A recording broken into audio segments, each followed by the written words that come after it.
کے استاد شیخ اور مربی اور مرشد کہ ان کا یہ مشن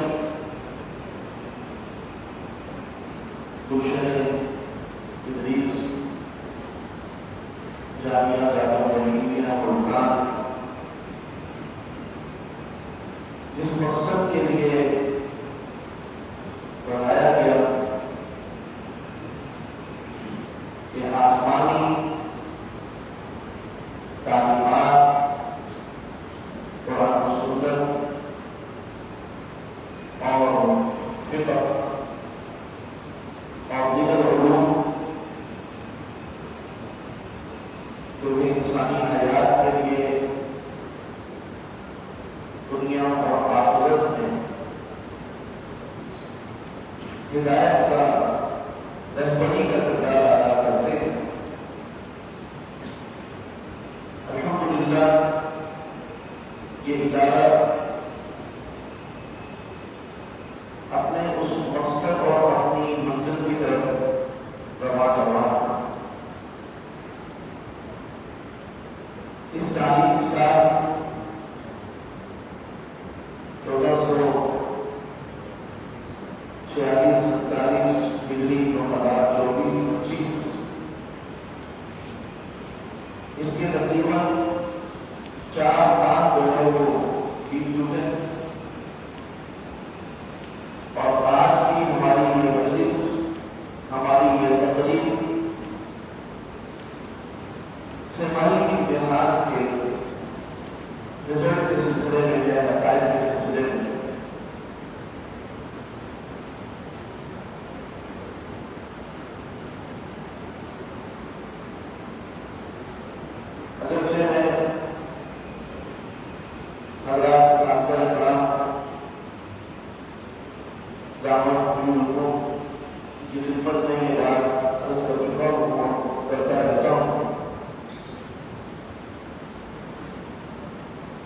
کہ ہمارا تعلیمی دورانیہ جو ہے وہ بہت معمول ہو چکا ہے۔ اس کے کچھ اسباب خارجی ہیں اور کچھ اس کی علتیں داخلی ہیں۔ خارجی اسباب کی وجہ سے الحمدللہ ہمارے اندر اکادمی، ہمارے مشائخ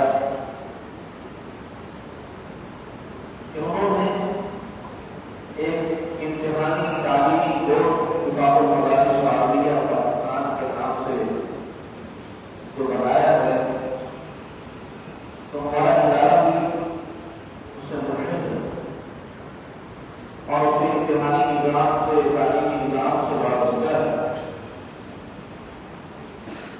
اور ہمیں یاد ہے کہ جب ہم جبھی تو قرآن میں حضرت عیسیٰ رحمۃ اللہ علیہ کے پاس پڑھا کرتے تھے تو ہمارا سالانہ امتحان رمضان المبارک سے صرف 3 یا 4 دن پہلے ہوا کرتا اور اس پوری چھٹی کا کوئی ضرورت نہیں تھا۔ اس کے بعد المبارک کا امتحان بھی کافی دیر سے ہوتا تھا، شعبان ماہوں میں ہوتا تھا۔ شعبان ماہوں کی 26-27 تاریخ کو امتحانات ہوئے اور پھر فوراً کی طلباء کرام کی تشکیل ہو جاتی تھی قرآن کریم تراویح سنانے کی یا سننے کی۔ اور مجھے یاد ہے کہ اس طرح مدرسے کے ساتھ، مدرسے کے ماحول کے ساتھ اور اپنے اساتذہ کے ساتھ اتنی گہری وابستگی ہو جاتی تھی اور اس کی وجہ یہ ہوتی تھی کہ جب ایک انسان مسلسل اپنے آپ کو کسی ماحول میں رکھتا ہے تو پھر اس ماحول سے اپنے آپ کو الگ کر دینا، اپنے آپ کو اس سے جدا کرنا انسان کے اوپر بہت شاید ہو جاتا ہے۔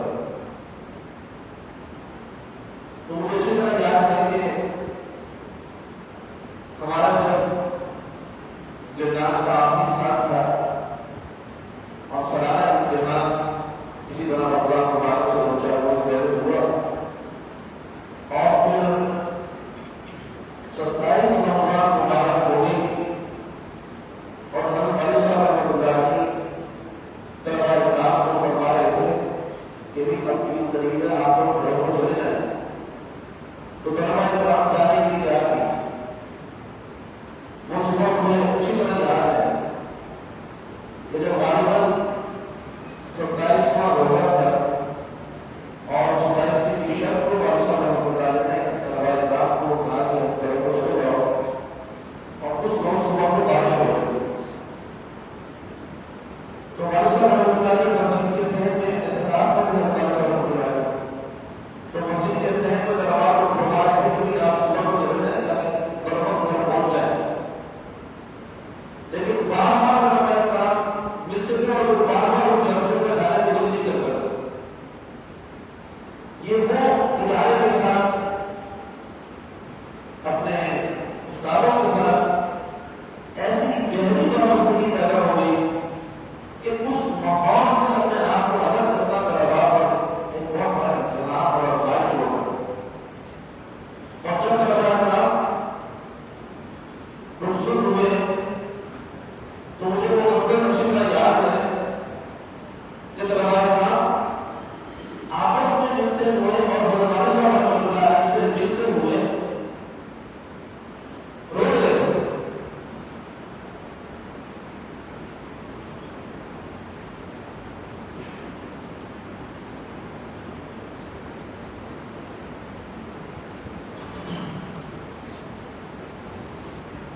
تو آج جو کہ ہم ایک ایسے امتحانی نظام کے ساتھ جو ملکی نظام ہے اور ہم سب اس جھگڑے کے پیچھے جمع ہیں اور اب ان کے امتحانات وہ رجب کے آغاز میں یعنی رجب کے اخیر میں شروع ہو جاتے ہیں اور تعلیمی نظام جو ہو جاتے ہیں رجب سے پہلے ہی سمجھ لیا جاتا ہے تو کرنا یہ ہے صورتحال کہ طلباء کرام عید سے 3 دن پہلے بھی رجانے کے لیے تیار نہیں اور کہاں یہ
ایک داخلی وجہ وہ یہ ہے کہ اس محدود دورانیہ میں ہمارے پاس جو چار اقدامات ہو جائزہ سوال اقدام پھر شمال اور پھر سلام اور اس بات کو بھی شامل کرتا ہے کہ سلام تقریب بھی ہوگی اور مستقل چھٹی کا پروگرام بن جاتا ہے تقسیم اور تعاقب کا پروگرام بن جاتا ہے تو وہ پانچ جو ہے وہ حصوں میں ہمارا جو مختصر دورانیہ تقسیم ہوگا مشکل شباب کے اخیر میں تعلیم ہوتی ہے اور بڑی ہوتی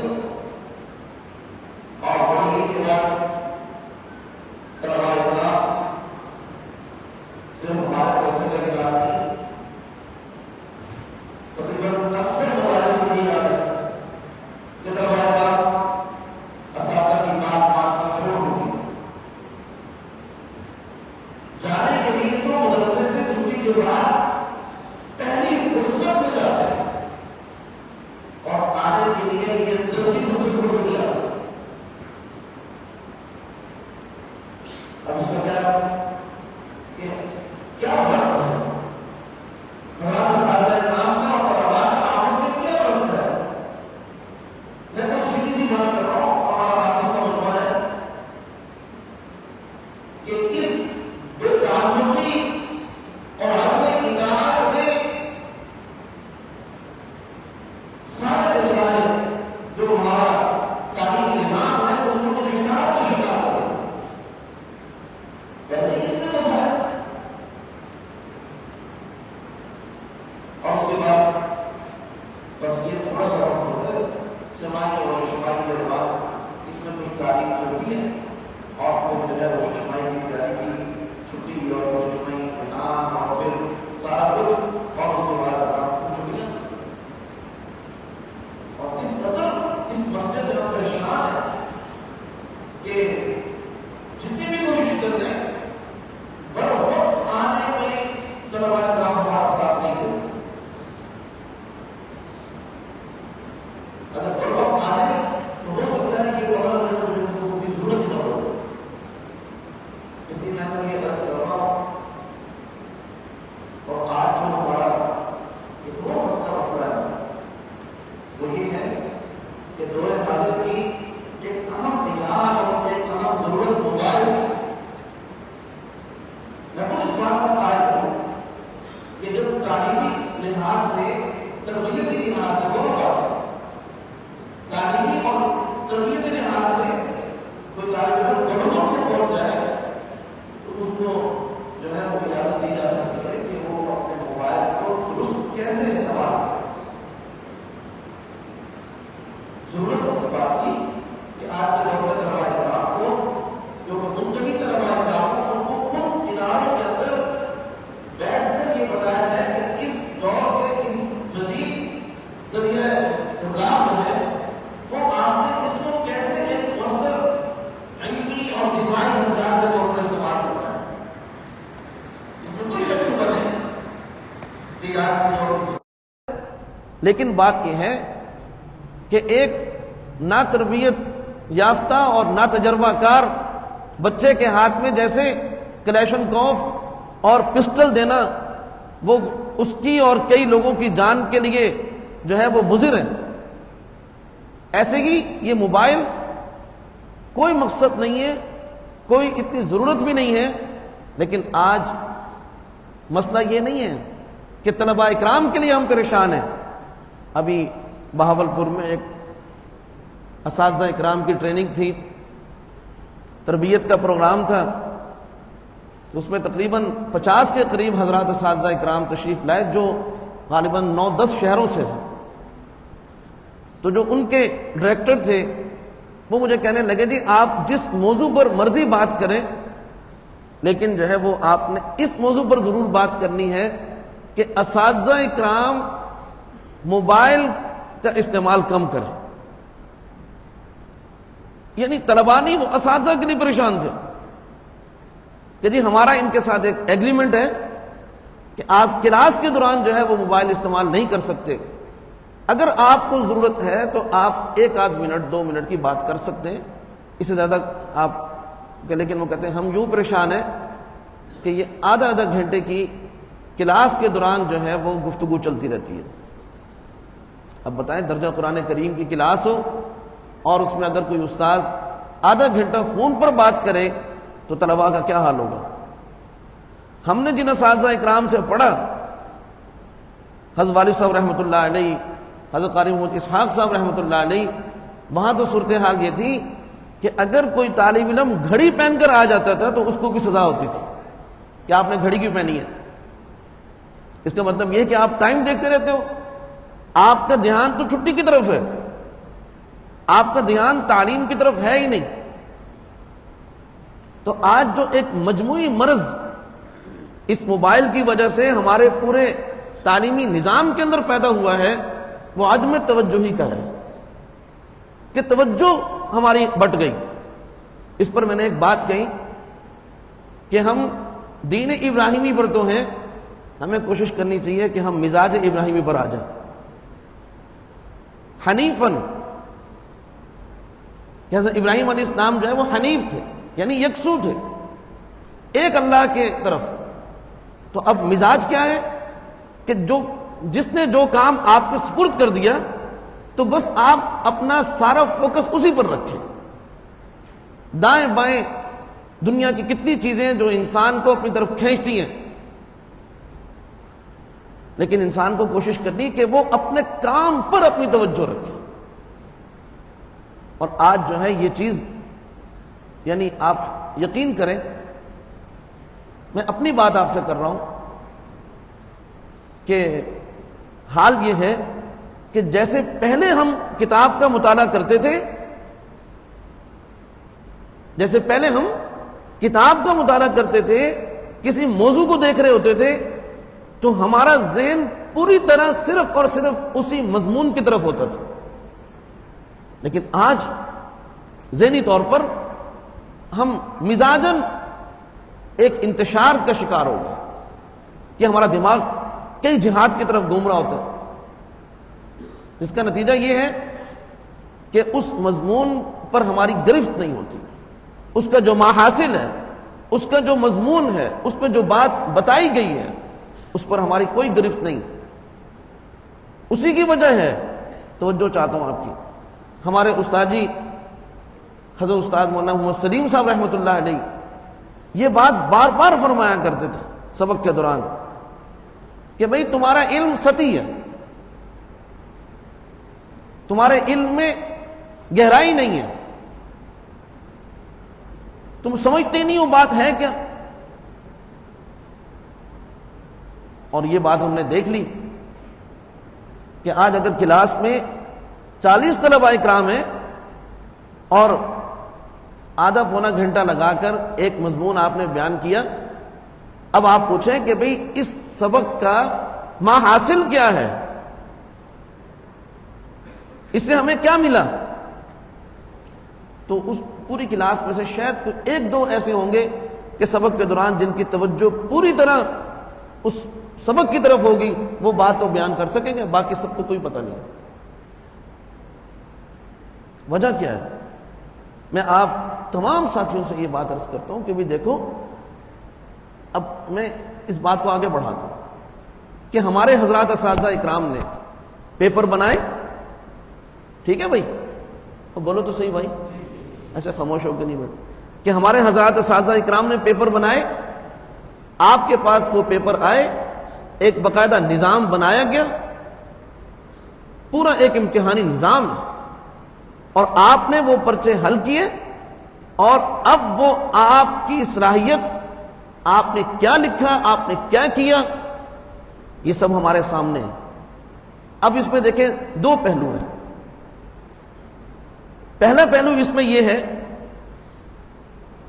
توجہ فرمائے میں بات عرض کروں، پہلا پہلو اس میں یہ ہے کہ حضرات اساتذہ اکرام اپنے اسباق چھوڑ کر، حالانکہ جو میں نے گفتگو کی ہے اس گفتگو کی روشنی میں آپ خود بتائیں کہ کیا اب گنجائش تھی کہ ہم مزید اسباق روکیں؟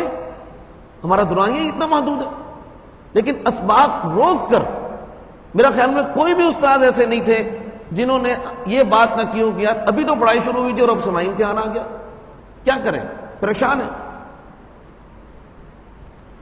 تو سب کچھ روک کر جو ہے نہ چاہتے ہوئے انہوں نے پیپر بنائے، سب کچھ بنایا. وجہ اس کی کیا ہے کہ تاکہ آپ نے جو پڑھا ہے وہ پڑھا ہوا آپ سنبھال لیں، آپ کو یاد ہو جائے، اور آپ وہ جو ہے وہ پیپر پر لکھنے کی کوشش کریں تاکہ آپ کی صلاحیتیں نکھر کر سامنے آئیں. اور دوسرا پہلو کیا ہے؟ دوسرا پہلو یہ ہے کہ اگر مدرسے میں 400 طلباء مثال کے طور پر درجہ کتب میں ہیں، تو اب ان 400 میں سے حضرات اساتذہ اکرام نے جو محنت کی تھی، اس محنت کو جنہوں نے سنبھالا اور جنہوں نے اپنے حضرات اساتذہ اکرام کو خوش کیا، تمام مدارس کی صورتحال یہ ہے. میں ایک مثال دے رہا ہوں کہ اگر 400 طلباء ہیں تو اس میں سے 50 ایسے ہوں گے کہ جن کے لیے اساتذہ فرمائیں گے کہ واقعتاً ہمارے ان بچوں نے محنت کی، کوئی دکھ نہیں کہ ہم نے اپنے اسباق روکے، ہم نے پیپر بنائے، ہم نے امتحان لیا، ہم نے پیپر چیک کیے، اب یہ سارا رزلٹ تیار کر کے ہم یہ تقریب کر رہے ہیں، کوئی ہمیں دکھ نہیں ہے، بہت اچھا ہو گیا. لیکن باقی 350 ان کے بارے میں کیا کہیں گے؟ اور یہ بات میں پورے یقین کے ساتھ کہتا ہوں، آپ بھی اس کی حمایت کریں گے کہ اللہ رب العزت کسی کی محنت کو ضائع نہیں فرماتا. یہ بات اپنے دل دماغ میں بٹھا لینا کہ میں پوزیشن نہیں لے سکتا، میں آگے نہیں بڑھ سکتا. آپ کو سچ بتا رہا ہوں، توجہ ہے، سب سے بڑی پوزیشن یہ ہے، توجہ فرمائیں، سب سے بڑی پوزیشن یہ ہے کہ آپ کو جن استادوں نے مختلف مضامین پڑھائے ہیں وہ آپ کا پیپر دیکھ کر خوش ہو جائیں اور آپ کو دعائیں دیں، اگرچہ آپ یہاں پہلی صف میں نہ بیٹھیں، آپ پوزیشن ہولڈر نہ ہو سکتا ہے غلطیاں آ جائیں. دیکھو نا، میدان میں ایک ٹیم جیتتی ہے، ایک ہارتی ہے، لیکن جو ہارتی ہے وہ بھی میدان میں ہی ہوتی ہے، وہ گھر نہیں بیٹھی ہوتی. لیکن ایک وہ ٹیم بھی ہے کہ جو میدان میں اترنا ہی نہیں چاہتے، کھیلنا ہی نہیں چاہتے، ایسے لوگ بھی ہیں. تو اب سچی بات ہے، سب سے بڑی پوزیشن یہ ہے کہ حضرات اساتذہ اکرام آپ کو ایک اچھا طالب علم، ایک محنتی طالب علم، ایک فرما بردار، ایک مطیع، ایک شریف، ایک متقی اور دعائیں لینے والا طالب علم سمجھ لیں. آپ یقین کریں اس سے بڑی پوزیشن کوئی نہیں. یہ ایک نظام ہے، روایتی نظام، کہ کس کے نمبر زیادہ آئے اور کتنے پیسے انعام میں دینے اور ساتھ کون سی کتاب دینی ہے. یہ ایک روایتی نظام ہے، لیکن آپ یقین کریں، آپ اپنے دل پر دستک دیں جو بات میں نے عرض کی ہے وہ ٹھیک ہے یا جو ہمارا روایتی نظام ہے وہ ٹھیک ہے. تو ہماری روایتی جو نظام ہے اس پر جو باقی طلباء ہیں وہ یہ سمجھیں کہ ہم کچھ بھی نہیں ہیں. نہیں، جنہوں نے محنت کی ہے اساتذہ اکرام کی نظروں میں وہ ایک محنتی، شریف، متقی، پرہیزگار طالب علم ہے، فرما بردار، مطیع طالب علم ہے. میں کہتا ہوں کہ بھائی اگر نمبروں میں کوئی شاید زیادہ ہو اور جو ہے وہ اساتذہ کی نگاہوں میں اس کی اگر وہ وقت نہیں ہے تو شاید وہ روایتی نظام میں تو پوزیشن ہولڈر ہے، لیکن جو ایک مانوی نظام ہے اس کے اندر وہ پوزیشن ہولڈر نہیں ہے. ہو سکتا ہے کوئی چھٹیوں میں تاخیر سے آنے والا، چھٹیوں کے بعد تاخیر سے آنے والا بھی پوزیشن ہولڈروں میں آ جائے. ہو سکتا ہے جو نماز کا اہتمام نہ کرنے والا بھی وہ اس روایتی نظام میں جو ہے وہ بن جائے، پوزیشن ہولڈر بن جائے بھائی. اور اگلی بات سن لیجیے، حضرات اساتذہ اکرام بھی ظاہری کو حضرات اساتذہ اکرام بھی ظاہر ہی کو دیکھ پاتے ہیں، اور اللہ رب العزت تو انسان کی خلوت جلوت، اس کے ظاہر اور باطن سب کو جانتے ہیں۔ اس لیے ایک فہرست اللہ تعالیٰ کے ہاں بن رہی ہے کہ اللہ کے ہاں کون پوزیشن ہولڈر ہے، اور ہم نے یہ چیز دیکھی، آپ توجہ فرمائیں گے، ہم نے یہ چیز دیکھی کہ بہت سے ایسے طلباء جو زمانہ طالب علمی میں حضرات اساتذہ اکرام کی اطاعت فرمانبرداری تقوی طہارت کے ساتھ رہتے تھے، اور بلکہ زیر عتاب بھی رہتے تھے کہ آپ نے یہ سبق کیوں نہیں یاد کیا، ہمیشہ تو کچا سناتا ہے، 2 لفظ نہیں بول سکتا، یہ اور وہ اور فلاں سب باتیں۔ اور حضرت والد صاحب رحمۃ اللہ علیہ فرماتے تھے کہ اگر کسی طالب علم نے یہ دیکھنا ہو، توجہ سے سنیے بات، دل پہ ہاتھ رکھ کے، حضرت والد صاحب رحمۃ اللہ علیہ نے کئی مرتبہ یہ بات ارشاد فرمائی کہ اگر کسی طالب علم نے یہ دیکھنا ہو کہ مجھ سے میرے استاذ کو محبت ہے کہ نہیں، دوبارہ عرض کرتا ہوں، حضرت والد صاحب رحمۃ اللہ علیہ یہ بات بارہا فرمایا کرتے تھے کہ اگر کسی طالب علم نے یہ دیکھنا ہو کہ میرے استاذ کو مجھ سے محبت ہے کہ نہیں، تو فرمایا اگر تو استاذ محترم وہ اس کو بغیر کسی ڈر خوف کے اس کو ڈانٹ ڈپٹ کر سکتے ہیں، تو اس کا مطلب یہ ہے کہ وہ ساتھی اپنے استادوں کا محبوب ہے۔ اور آج صورتحال کیا ہے؟ آج صورتحال یہ ہے کہ اساتذہ اکرام طلباء کو کچھ کہتے ہوئے گھبراتے ہیں۔ ایسا نہیں ہے کہ آپ ان کو کچھ کہہ دیں گے، نہیں، گھبراتے کس بات سے؟ وہ اس بات سے گھبراتے کہ یہ کہیں اپنا نقصان نہ کر بیٹھے، تعلیم سے محروم نہ ہو جائے، مدرسے کے ماحول سے محروم نہ ہو جائے۔ آج ہمارا نظامی زندگی کیسے چل رہا ہے؟ ہمارا نظامی زندگی ایسے چل رہا ہے کہ جو شیخ ہیں دراصل وہ مرید ہیں، اور جو استاذ ہیں وہ دراصل شاگرد ہیں، اور جو شوہر ہے وہ دراصل بیوی ہے، اور جو باپ ہے وہ دراصل اولاد ہے۔ ایسے گاڑی چل رہی ہے پورے معاشرے کی بھائی، والدین بھی ڈرتے ہیں، شوہر بھی ڈرتا ہے، اساتذہ بھی ڈرتے ہیں کہ ہم بات کیسے کریں۔ یہ بات ہنسی کی اگرچہ ضرور لگ رہی ہے، لیکن حقیقت یہ ہے کہ آج اگر ہماری ترقی وہ تنزلی کی طرف آئی ہے، اس کی بہت بڑی وجہ یہی ہے کہ آج ہمارے جو بڑے تھے وہ ہم سے بات کرتے ہوئے ڈرتے ہیں۔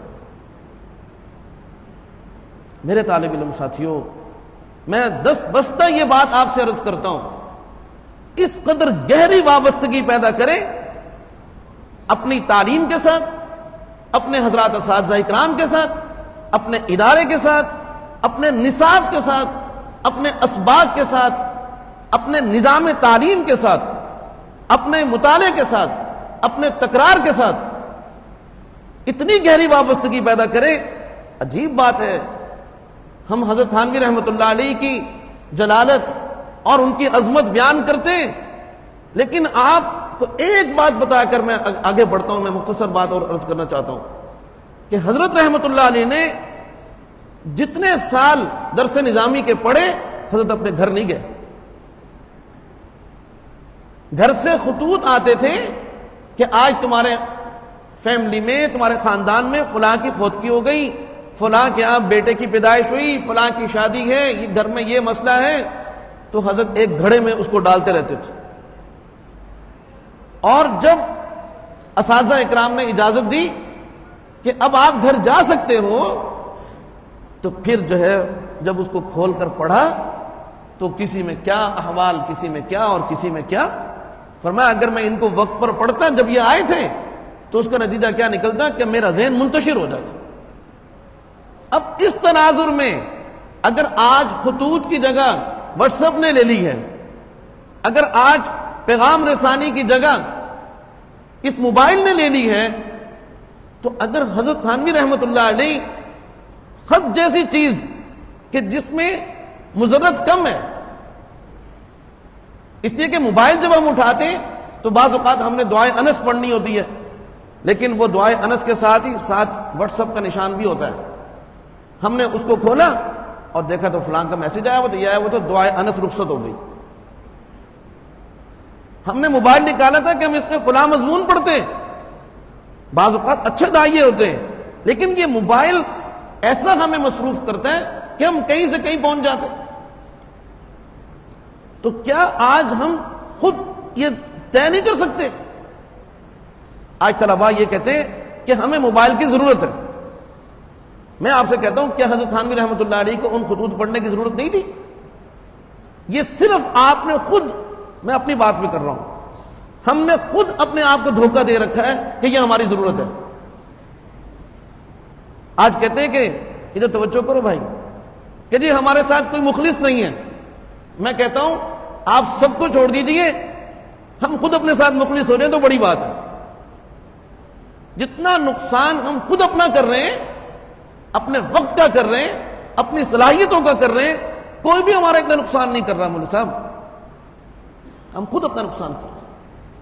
اس لیے میں نے عرض کیا کہ کچھ داخلی چیزیں ہیں کہ جنہوں نے ہمیں جو ہے وہ ہماری تعلیم سے، ہماری تربیت سے، ان سب چیزوں سے ہمیں دور کر رکھا.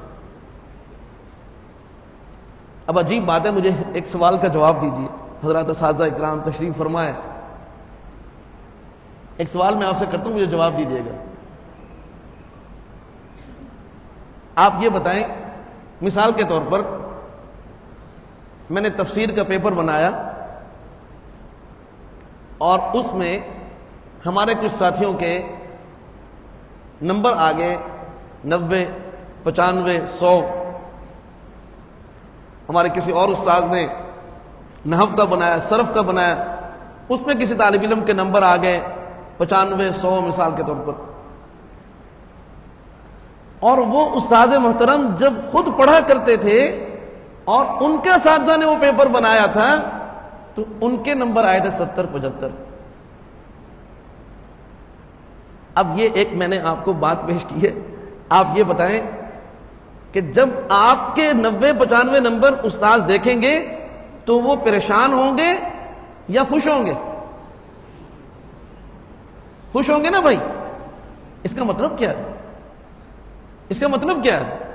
اس کا مطلب یہ ہے کہ آپ کے حضرات اساتذہ اکرام یہ ساری محنت، مطالعہ، وقت پر آنا، پورا پڑھانا، اسباق کی آپ کی نگرانی کرنا، مطالعہ تکرار کی نگرانی کرنا، پھر امتحانی نظام بنانا، وہ چاہتے ہی یہ ہیں کہ ہمارے طالب علم ہم سے بھی زیادہ ترقی کریں، ہم سے آگے بڑھ جائیں.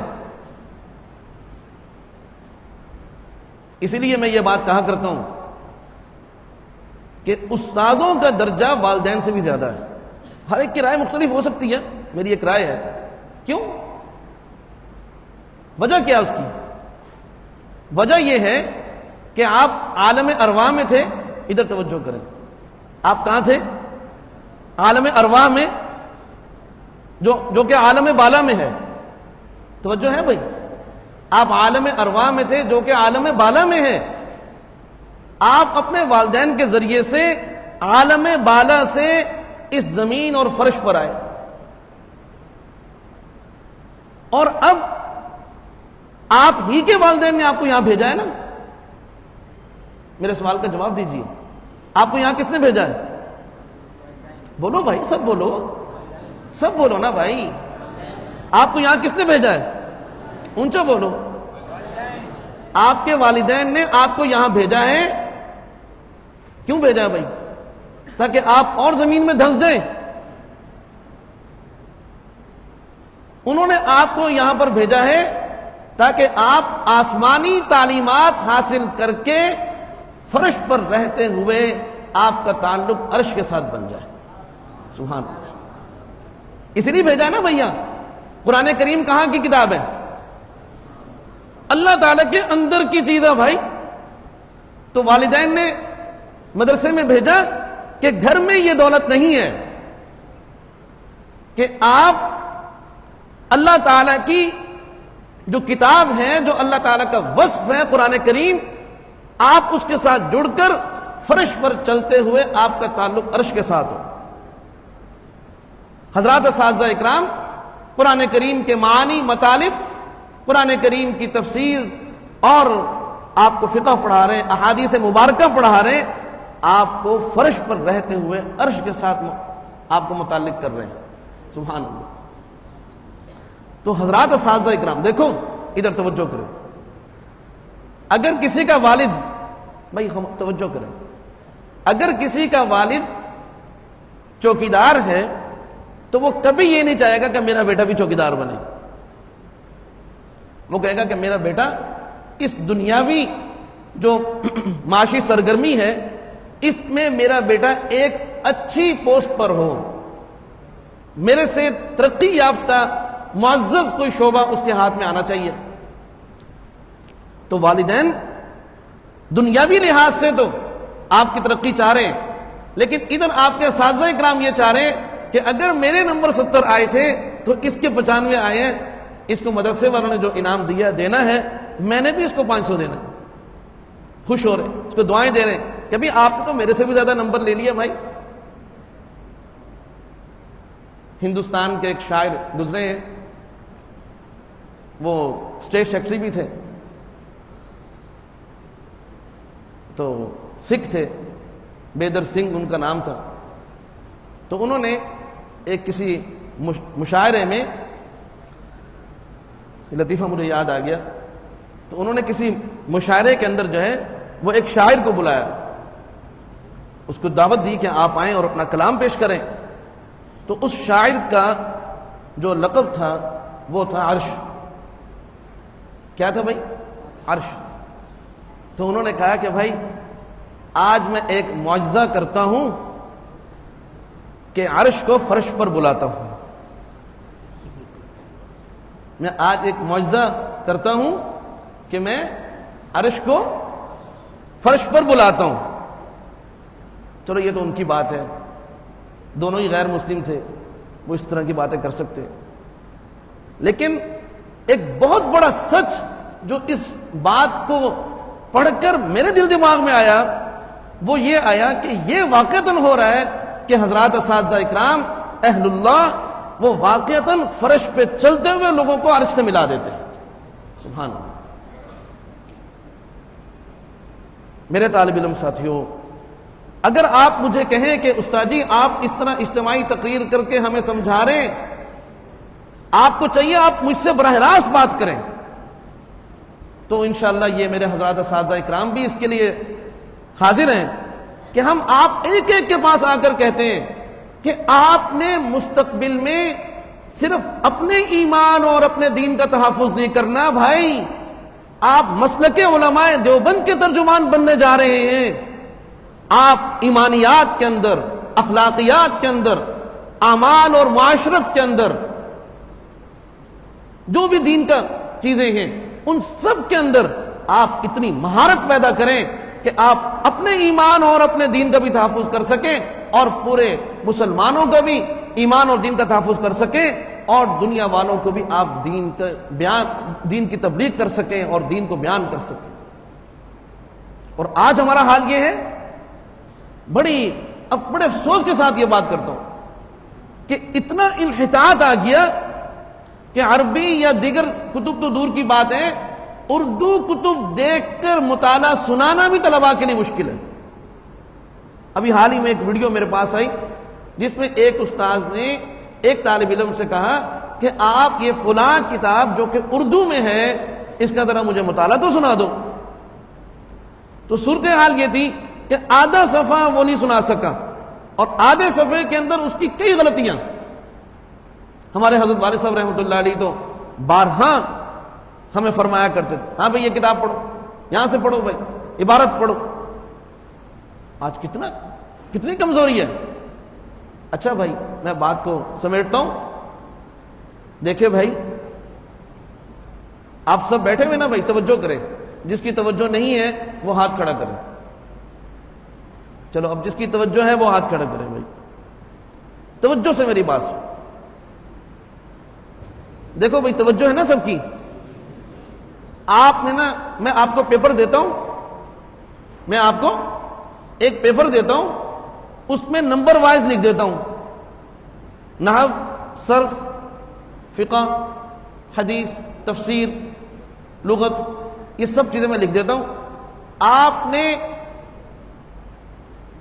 حلفیہ بیان کے ساتھ، امانت اور دیانت کے ساتھ اپنے نمبر خود لگانے ہیں، کوئی اور نہیں لگائے گا. آپ خود اپنے نمبر لگائیں کہ میرے کتنے نمبر ہیں. یہ وہ پیمانہ ہے جو ہمیں بتاتا ہے کہ ہم کہاں پر ہیں، کیوں کسی دھوکے میں ہم رہے. تو میرے طالب علم ساتھیوں، اللہ تعالیٰ نے اسی کو نوازنا ہے. میں آخری بات عرض کر رہا ہوں، بھائی خاموش ہو جائیں،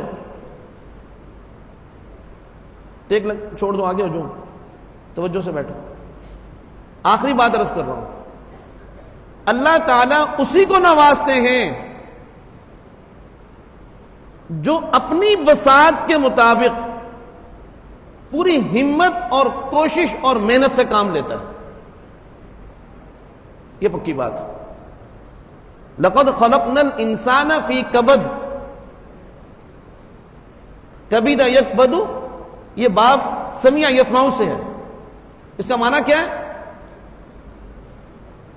اس کا اگر میں معنی کروں، اس کا معنی ہے درد جگر.